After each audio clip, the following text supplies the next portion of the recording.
When we left this story, life had only just begun. A single ancestral population, Luca, heat-loving and oxygen-free, had somehow given rise to the first true living cells. And those cells had already started leaving their mark, quietly, in the layered stone of Western Australia.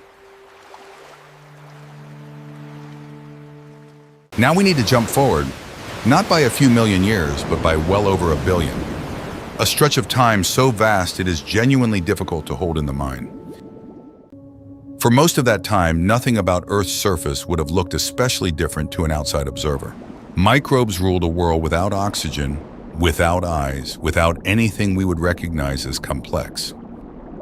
And then roughly 2.4 billion years ago, the descendants of that same ancient chemistry did something that would permanently rewrite the rules of this planet. They began producing a gas that, in high enough concentrations, is genuinely toxic to almost everything alive at the time. They began producing oxygen. This is the story of the Great Oxidation Event, arguably the single most consequential biological event in the entire history of life on Earth, and quite possibly the first mass extinction our planet ever experienced. To appreciate how significant this moment truly was, it helps to sit, briefly, with just how long the world went on without it. From the first stirrings of life, sometime before 3.5 billion years ago, until the event we're about to describe, well over 1 billion years passed with Earth's atmosphere remaining almost entirely free of molecular oxygen. During that immense stretch of time, life did not sit idle. Microbial mats continued building stromatolites in shallow seas around the planet. Different metabolic strategies evolved and diversified among single-celled organisms, extracting energy from sunlight, from sulfur compounds, from iron, from the simple chemistry available in an oxygen-free world. Both of the major domains of life, identified by Carl Woese's classification system, which we discussed in the previous episode, bacteria and archaea, were almost certainly already present and diversifying during this period, quietly exploring an enormous range of chemical strategies for staying alive, long before anything resembling a modern ecosystem existed. But nothing yet resembled an animal, a plant, or anything visible without a microscope. For more than 1 billion years, several times longer than the entire age of complex multicellular life that would eventually follow, Earth remained, from any reasonable human perspective, a world of invisible, single-celled life quietly waiting. The change, when it finally came, originated with a specific group of microbes, cyanobacteria, sometimes still casually called blue-green algae, despite not being true algae at all. Earlier forms of photosynthesis, already well established among various microbes by this point, generally use molecules like hydrogen sulfide as their source of electrons, releasing sulfur, rather than oxygen as a byproduct. Cyanobacteria evolved something more ambitious, the ability to pull electrons directly from water molecules instead, using sunlight to split water apart entirely. Water is a far more abundant, far more reliable resource than hydrogen sulfide ever was. But splitting it apart is chemically demanding, and it comes with an important side effect. Every time a cyanobacterium splits a water molecule to extract its electrons, it releases a molecule of oxygen as waste. Exactly when this ability first evolved remains a genuinely debated question in the scientific literature. Early biomarker evidence based on certain hydrocarbon molecules called hapenoids found in ancient rocks once suggested cyanobacteria might date back as far as 2.7 billion years ago. But subsequent research raised serious concerns that some of these particular samples had likely been contaminated by much younger organic material seeping into the rock long after its formation. More recent evidence, however, still points toward oxygenic photosynthesis existing well before the main atmospheric shift we're about to describe.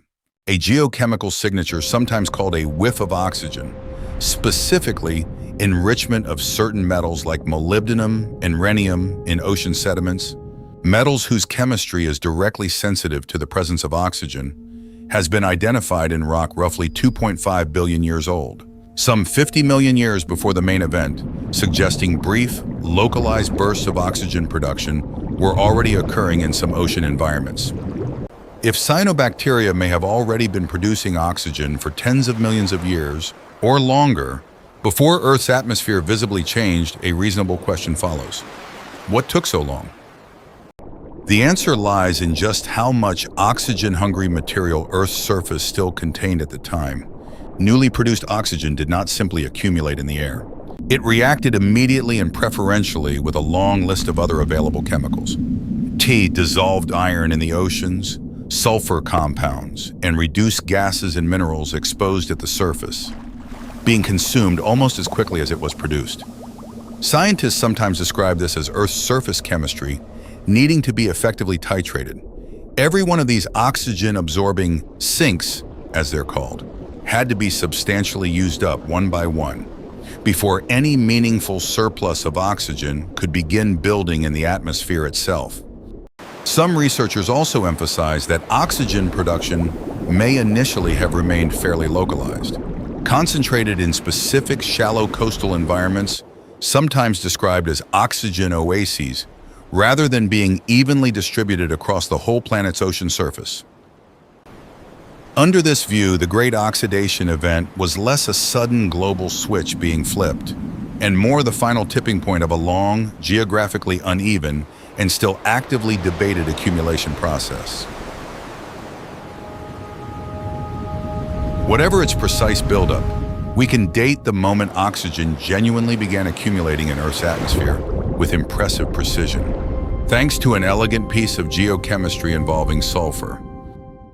Sulfur exists in several stable isotopes, and under most chemical conditions on Earth, reactions involving these isotopes follow entirely predictable, so-called mass-dependent patterns. But certain reactions occurring high in the atmosphere, when triggered by ultraviolet light, produce sulfur isotope ratios that break this normal pattern, a phenomenon called mass-independent fractionation, or MIF. Crucially, this specific atmospheric reaction can only occur in the near-total absence of oxygen, because oxygen in the atmosphere forms an ozone layer that blocks the very ultraviolet wavelengths responsible for producing the effect. This means the presence or absence of this unusual sulfur signature in ancient rock functions almost like a switch, directly indicating whether the atmosphere above it was essentially oxygen-free at the time those rocks formed. When researchers tracked this sulfur signature through progressively younger layers of ancient rock, they found it present consistently in rocks older than about 2.45 billion years, and then within a relatively narrow window, essentially disappearing entirely from the rock record after approximately 2.32 billion years ago. That transition, that comparatively abrupt disappearance of a chemical signature that had been a constant, reliable feature of Earth's atmosphere for well over a billion years, is what geologists now call the Great Oxidation Event. For the first time in the planet's entire history, there was enough free oxygen in the air to meaningfully shield the surface from certain kinds of ultraviolet chemistry. And far more importantly for the rest of the story, enough oxygen to begin poisoning a great deal of the life that had, until that point, never needed to deal with it. It's worth pausing on that ozone connection for a moment, since it will matter again much later in this series. A thin layer of ozone, itself simply a molecule made of 3 oxygen atoms rather than the usual 2, forms naturally high in the atmosphere whenever enough free oxygen is present. That layer absorbs a significant portion of the sun's ultraviolet radiation before it ever reaches the surface. Its earliest formation, however partial or intermittent during this period, represents one of the first steps toward a planet where more complex, less radiation-tolerant forms of life might someday be able to survive outside of water. There is a second, entirely independent and remarkably visible line of geological evidence for this same transformation, and it comes in the form of some of the most strikingly beautiful rock formations on the planet, banded iron formations, or BIFs. Before the rise of oxygen, Earth's oceans held enormous quantities of dissolved iron in a soluble form, called ferrous iron, continuously supplied by underwater volcanic and hydrothermal activity. Dissolved iron of this kind can remain stable in water indefinitely, as long as there is no oxygen present to react with it. Once cyanobacteria began releasing meaningful quantities of oxygen into shallow seawater, that changed. Oxygen reacted directly with the dissolved iron, converting it into an insoluble rust-colored form called ferric iron, which promptly precipitated out of solution and sank to the seafloor as fine sediment.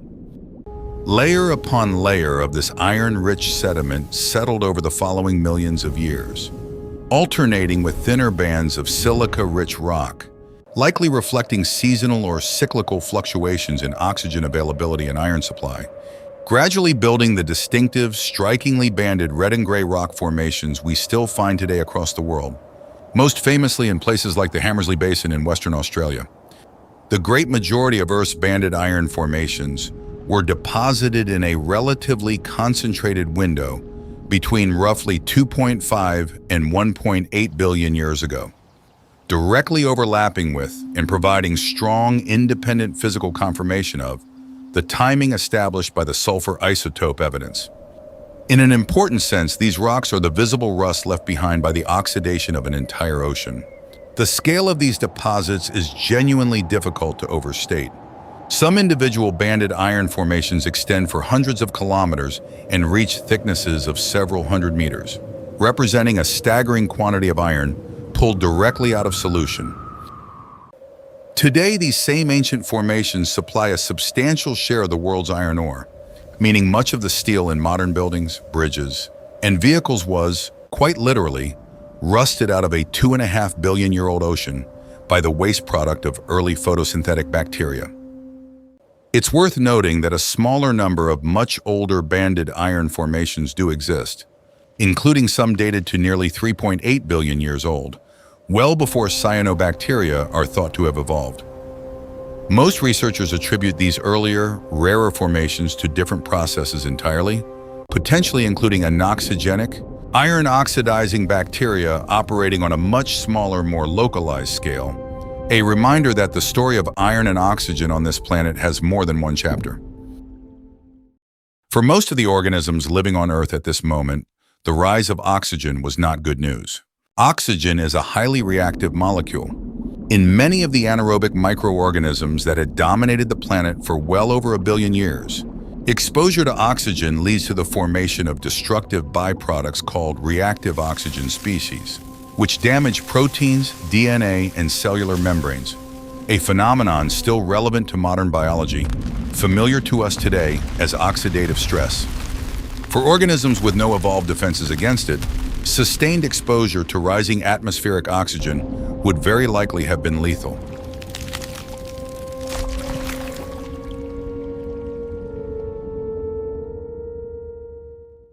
Based on this chemistry, many scientists and textbooks refer to the Great Oxidation Event as Earth's first mass extinction, sometimes nicknamed only half-jokingly the oxygen catastrophe or the oxygen holocaust. It is worth being honest about the limits of this claim, in the same even-handed spirit we've tried to maintain throughout this series. Unlike the later mass extinctions we'll cover much further along in this story, extinctions documented through billions of individual body fossils, disappearing practically overnight from the geological record. This earliest, microbial extinction event has left us no equivalent fossil catalog of the dead. Single-celled organisms rarely fossilize well, and most of what we infer about this event comes from indirect geochemical evidence, shifts in isotope ratios, changes in the chemical makeup of ancient sediments, and basic biochemical logic about how oxygen interacts with unprotected cells, rather than a direct microbial body count. What we can say with real confidence is this: an enormous planet-spanning ecological transformation occurred.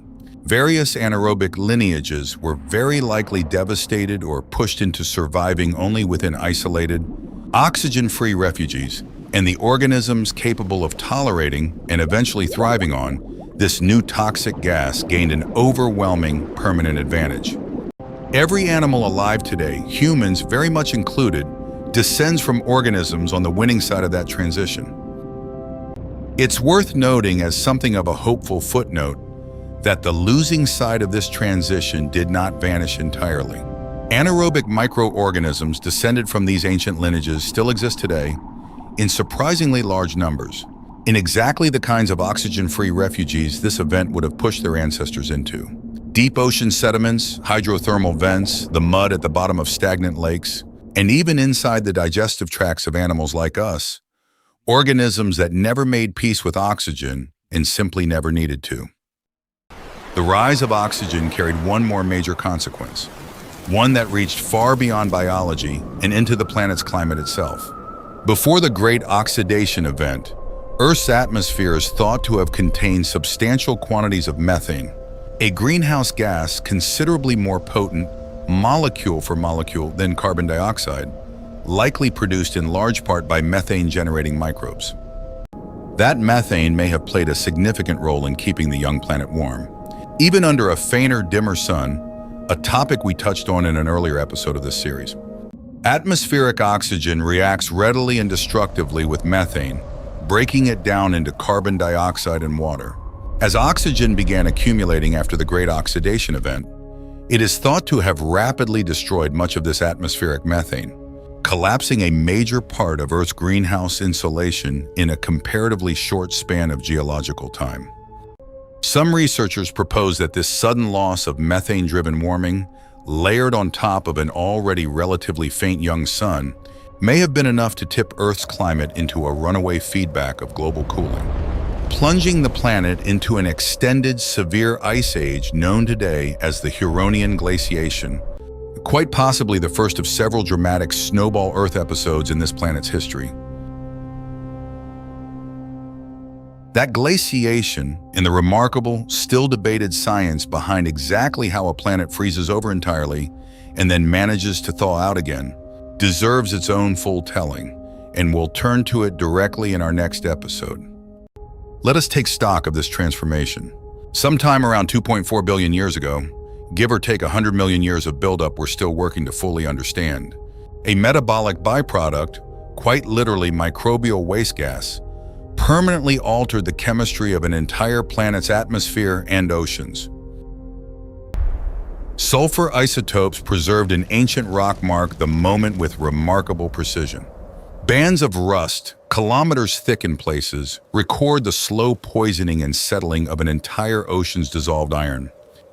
And an enormous, largely invisible ecological upheaval, quite possibly the first mass extinction in this planet's history, reshaped which lineages of life would go on to inherit the future. None of this was intentional, in any meaningful sense. Cyanobacteria were not trying to reshape a planet. They were simply doing what natural selection had equipped them to do exceptionally well, capturing sunlight, splitting water, and multiplying. And yet the consequences were total. The atmosphere above you right now, the one keeping you alive as you listen to this, traces its essential chemistry directly back to this single evolutionary innovation. Repeated by countless microscopic organisms for hundreds of millions of years in ancient seas none of us will ever see. Oxygen would eventually make possible everything that follows in this story. Complex multicellular life, animals with the energy budgets required for movement, predation, and eventually thought itself. But that future was still a very long way off. First, this newly oxygenated, newly destabilized planet was about to freeze, almost entirely from pole to pole. That is where we go next.